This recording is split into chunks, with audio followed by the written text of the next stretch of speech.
Good morning. Today I have a special friend with me. His name is Matteo, and I believe that he is all over the media in last 2 months. I see him everywhere. The reason being that he is one of the serial entrepreneurs in Dubai. He's also a very great investor working on many projects related to sustainability, and you will love hearing our conversation today. So, hello, Matteo. How are you? Good morning. Good morning. Yeah, good, good. The situation is not easy, but we have always to see the glass half full rather than half empty. Yes. So I hope everybody that is watching this video is safe at home, and hope everything is going to be solved soon. Yeah. Yes, I know it's very difficult for all of us to quit our routines and tell ourselves every day we have to be safe and stay at home. But yes, this effort of bringing my friends up, talking to them online, and bringing you some ideas of how they're coping with their life challenges and how they're making things happen in their life is my way of helping you understand you're not alone, although you're safe at home. We are with you, even in this way. So, Yes, that's Matteo, a very, let very me good tell thing. them, yes, let me tell them a few things about Matteo. He's a wonderful friend. I've recently met him. My first introduction was through Middlesex University. I was invited to deliver a lecture about personal branding, and the day before I went there, Matteo was there to talk about degrade. So the moment I got into conversation with the professor who invited me, she told me about Matteo, and I was like, all right, I'm going to connect with him, and he's going to be with me very soon. So it's an honor and pleasure to have him with me today. So my second introduction with him was in person when I was attending a wonderful event along with Canadian Business Council. We were the sponsors, one of the sponsors of that event. And I met Matthew. He was wearing a wonderfully green jacket. And that's how we started talking. We started talking about sustainability, about environment. And I got to know that he's involved in many projects related to environmental conservation. So this is about him, and below in the comments you can see all the different brands he's been working with. You may connect with him through all those different websites that I've posted down. And definitely, if you're interested in any of the ventures, you may participate in various activities that are being supported by Matteo. Thank you so much for joining me, my friend, today.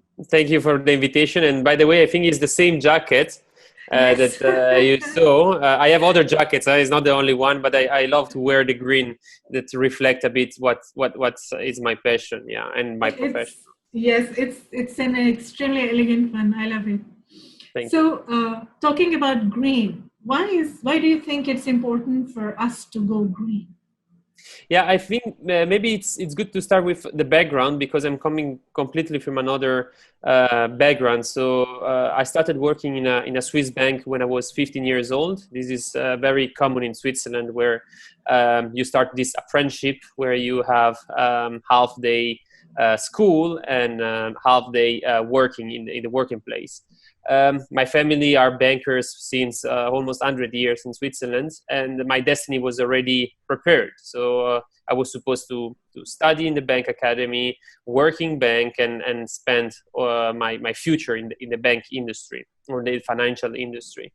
I was not really I don't want to say happy. I was happy to work there. The salary was good. The friends, the colleagues was amazing. But I was not really achieving something personally. I was not making a big difference. So just talking about number and money was not really motivating me. So I decided to change my life and make my family angry. And I arrived here in Dubai, where I started working for a company in marketing, and after I started my own project, and from one project it became 2, 3, 4, and now are several projects and companies that I work for and with. So was not expected to. Yeah, was not expected to happen, but I'm positive, and it was a good change for me. At the beginning, my family was not really happy about it, because jumping from a safe situation to something unknown in an industry that I really never studied or understood before was a big jump. But now I'm really happy. I think it was one of the best decisions of my life. I'm sure it is. I'm sure. Because I And see you doing so much, so many it, ventures. I'm trying. I'm trying. It's making me happy for me. Luckily, it's not like working. It's not a 8 to 6 job. Can start really early in the morning and can end really late in the evening with events. Before this strange situation, I was used to stay going outside for events or networking 5 to 6 days a week. So it's something that I really like. For me, it's not heavy. It's not working. It's really enjoying my life, and also making a small difference. I'm not saying that I'm changing the world, but I'm trying to make small steps in the right direction. True. How did you find your muse? What made you realize that you really need to think about making a difference through working in environmental projects, or you need to be in a community that cares for the planet? How did you get this idea? How did you discover your passion? I think mostly it's coming from my background. As a Swiss citizen, we are obliged to be really careful about the environment, recycling almost everything. We really take care of the nature around us because it's also a source of income for tourists. So this was inside me since I was a kid. They also teach us in school how to recycle and how to keep clean the environment. When I arrived here in the UAE, I saw a few gaps in the system of recycling and in the environment. And I just tried to connect the dots, what was my experience and what I was able to do to make the environment a bit better. Mm. And of course, we don't have to forget the fact that green jobs or green projects or green companies has also to make a profit. So I'm not saying that I'm an idealist, that I'm doing it for the planet. I do it, yes, for the planet, but I also connect a business opportunity and financial opportunity for me, for my employees. Yeah, so it has to work both ways. It cannot be just the philanthropy. It has to Yes. be, because I understand that in order for a business to run and to become sustainable, something that we continue with over decades, it has to make money Yeah. or be funded somehow. Has to So, be also financial sustainable. When we talk about yes, sustainability, we're not talking about only the then greenest part. It's exactly. also sustainable from a social perspective, from a financial From a perspective, financial, because yeah. otherwise it cannot survive. So, what are some of the major steps these wonderful startups like Tele, like eTwix are taking to ensure that they are financially stable and are able to continue with their mission? Because each one of them has a mission. So, how do they make sure that they are financially sustainable over, let's say, a period of time, and they continue covering what they would like to cover? Yes. So in the case of Tele, it's something really, really new, really fresh. We just started last year, and we got a very big traction from investor and venture capitalists. I was the first investor. The idea of this young boy from India was amazing. He didn't just had the money to start. So out there are millions of good ideas that cannot reach the first step from an idea to a prototype. In the case of the shoes, because there is no funds available. And I'm not talking about $100,000. I'm talking just a small amount of money that get him the chance to start with the first prototype, and after with the first prototype attract big investors. So now we are financially stable, and we have new partners. And in 1 year, that was a bit of a miracle. It never happened in startups that I owned before. This was very quick, was very fast, and it's a beautiful story.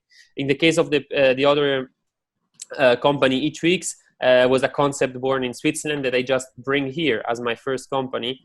So taking the billboards from the street made from plastic and upcycled. So we're not talking about recycling, but upcycling into products. So wallets, bags, backpacks that can have a new life.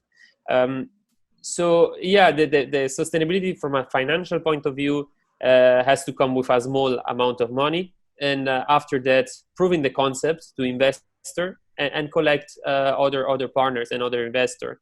Also, I learned through few mistakes that it's not just about the idea itself. It's also the people that work with you. So sometimes it's rather than the money, it's more important to have a good partner or a good employee that believe in the idea rather than just see a salary or a money opportunity.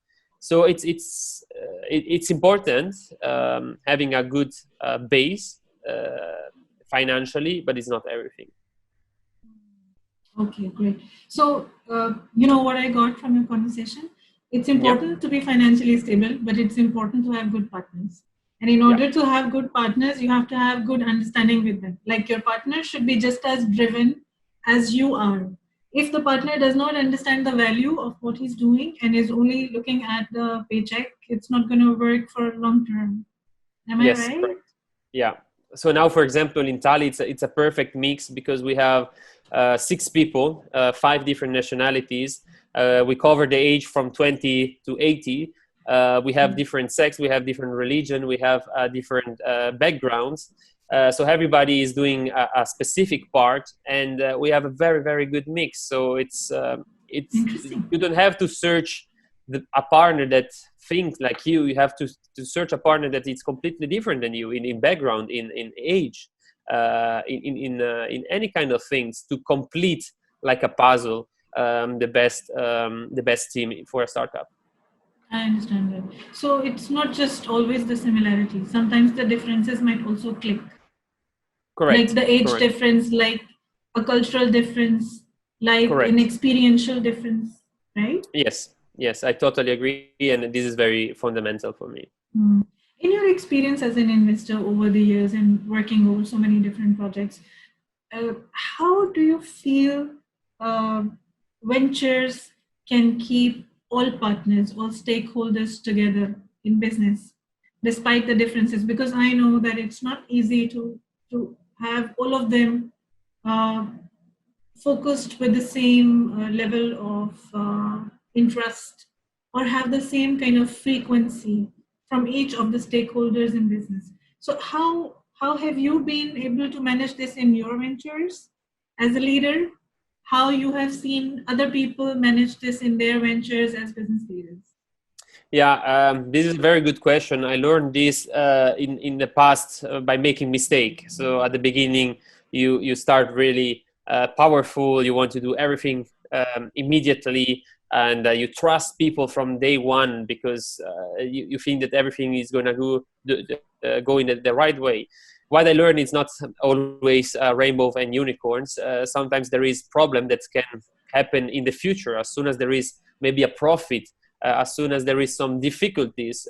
In that moment you see effectively what is the team, if it's a strong team. So what I decided to do after my few mistakes is to make the rules strict from the beginning, with few documents, few contracts, where everybody knows exactly what is his role, what is his shares, what is his job, and so there is no problem in the future. At the beginning, this is an advice that I give to all the startuppers or the young entrepreneur. At the beginning, you really believe that the co-founders with you, maybe the one that created the idea with you, is going to stay with you forever. I hope that this can happen, but most of the time it's difficult to keep a team solid. So make the rules strict from the beginning.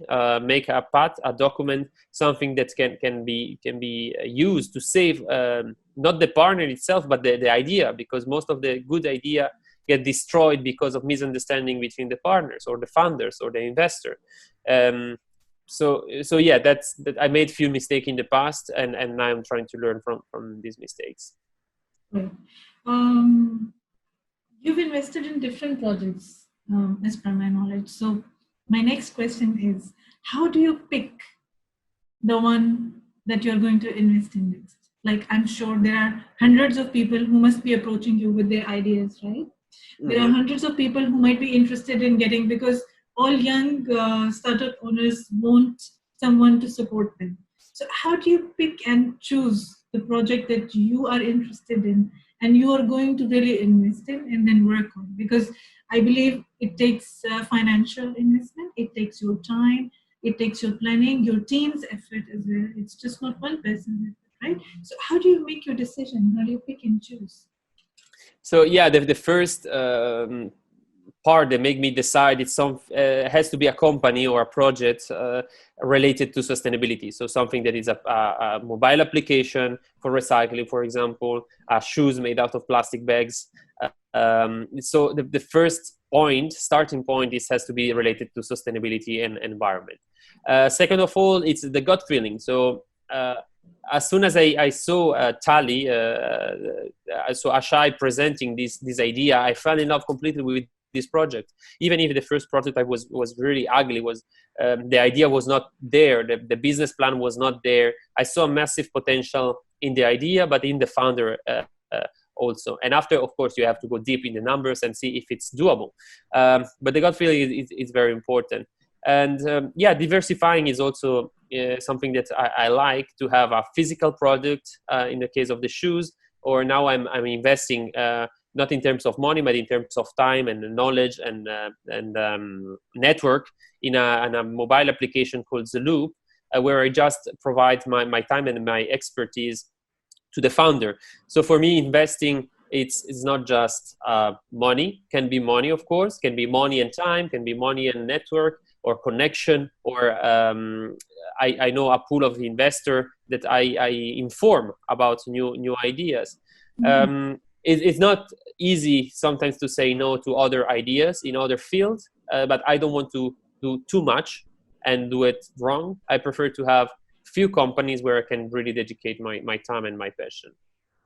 Okay, great. So from your conversation, I got this idea that we need to understand what resonates with our larger goal, what goes up with what we feel more passionate about before we go for an investment. How do we build trust? How have you built trust? Because I know That's very you're working with X number of people, there are too many, and you get stormed. You have a network, certainly, a tribe that goes with you, a number of investors who work with you. So, how do you build trust? Because I believe without trust, nothing can be done.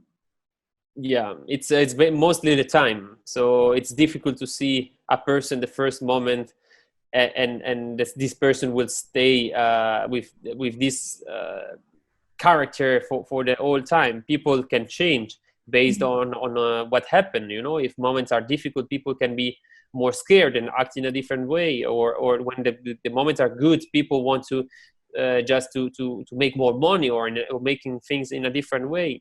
So it's mostly the time that can give you the trust in people. Of course, I'm trying to also to work with people that are suggested to me. So reference, it's something very important. So before starting anything, I make my due diligence. I investigate on the people. I try to see if there was something bad in the past. I try to communicate with them, and I start with a white paper where everybody can say anything about his past and what is his goal in the future. Trust is difficult, but it's essential, because without trust you cannot build a company or a startup. Yes, it's true. One of the reasons I have not partnered with anyone yet, although I got so many propositions for so many of my ventures, it was trust. It was the fact that okay, I'm trusting a person now, but if circumstances change, let's say in 3 months' time, and something happens, because we never know. We were never anticipating COVID-19 is going to stop everything in March. And from March onwards, the world will be very different for entire UAE. And then the world as well, right? So we were not anticipating I was not anticipating this in February. I was going like, and very happy. Yeah. So if a crisis or a blockage happens, how will people react to that? What decisions they will make, and how you, like as a co-founder, I will be able to control that, is something that has always stopped me, because it's difficult. And I find this very inspiring in you, that you are able to manage. You're able to manage so much. And I'm going to learn a lot of things from you.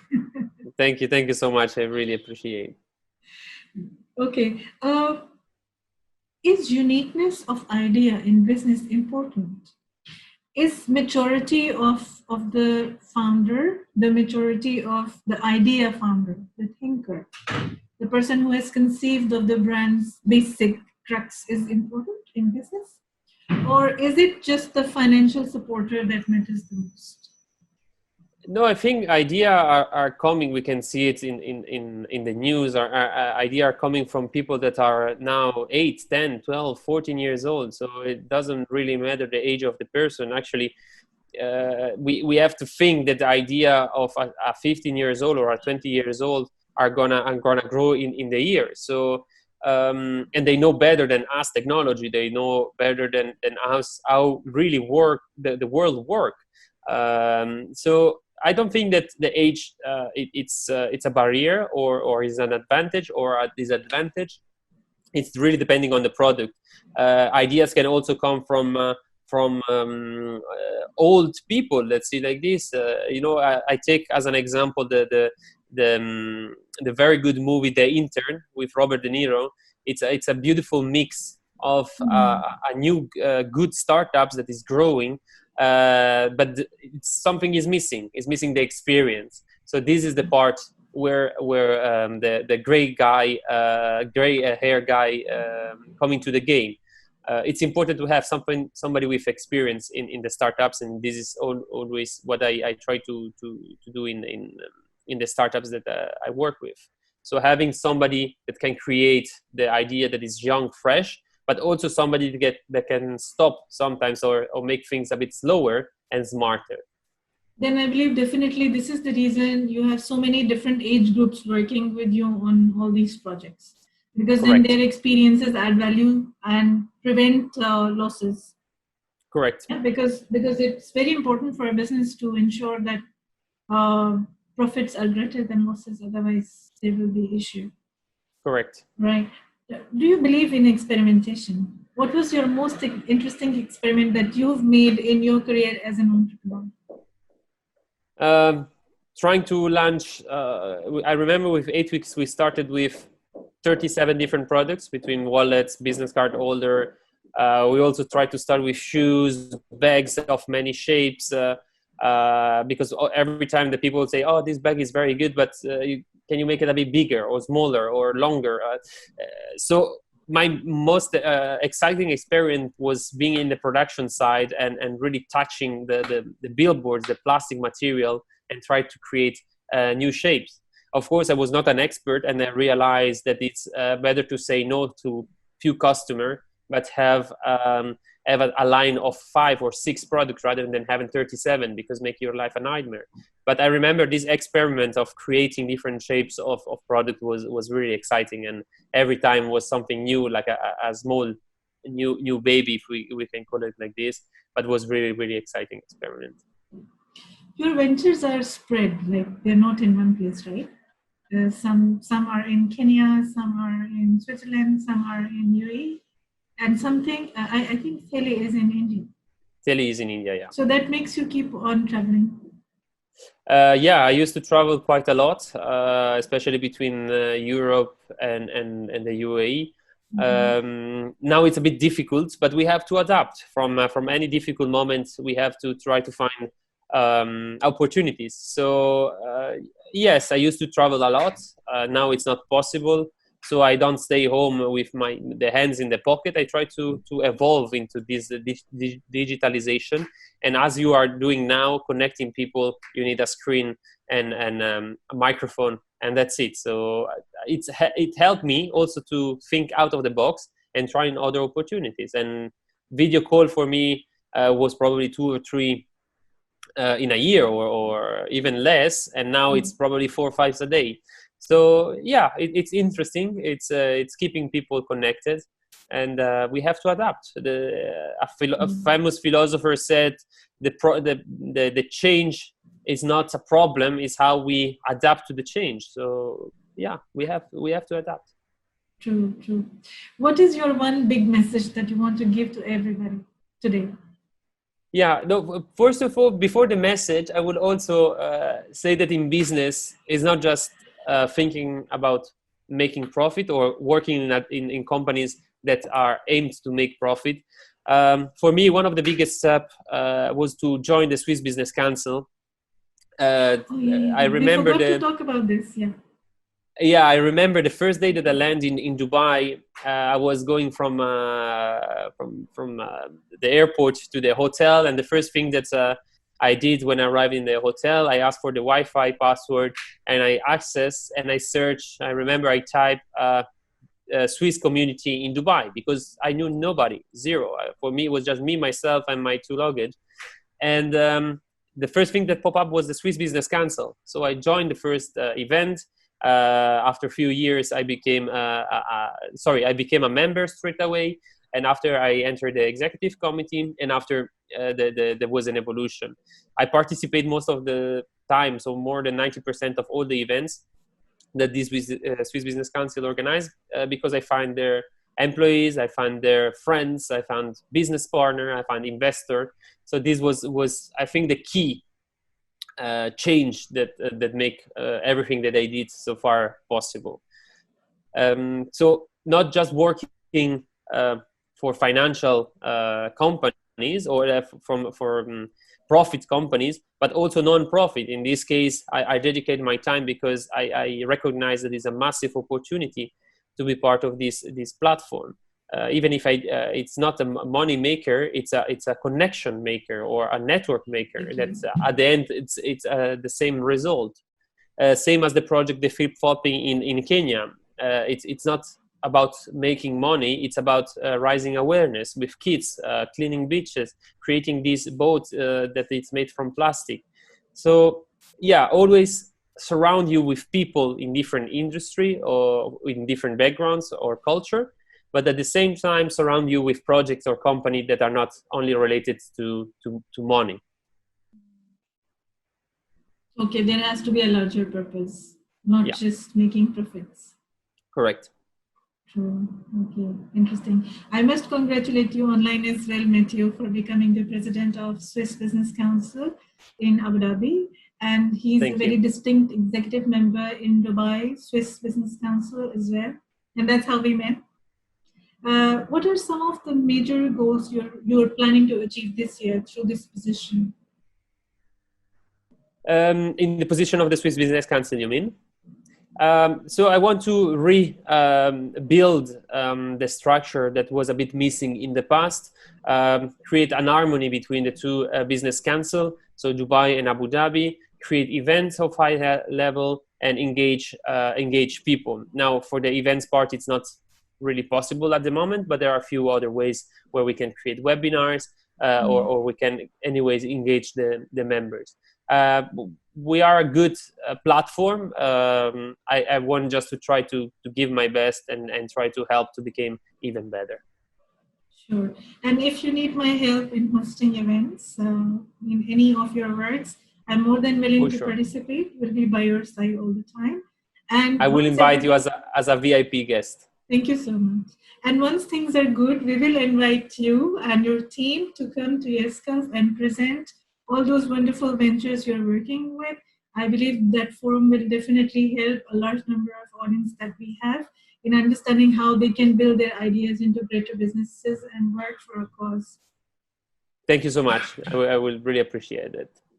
Thank you so much for being with me today, Matteo. It's been a pleasure being connected with you for so many months and now talking with you here, sharing so many insightful ideas. Thank you so much. This is a very brilliant idea. Congratulations for your channel. I saw on YouTube. It's very, very interesting. A lot of stories. I'm trying to watch 2 or 3 per day. Just to not finish all the series in once, like with Netflix, not to watch all the episodes in one, just to keep it for the day after. So congratulations for your job. Very good initiative. And I hope today is Easter. So I want to wish to all the people a happy Easter. It's not an easy moment, but together, if we follow the rules, we can make this end very, very soon. Yes, inshallah. Thank you so much, Matteo. Have a good day. Thank you so much. Have a wonderful day.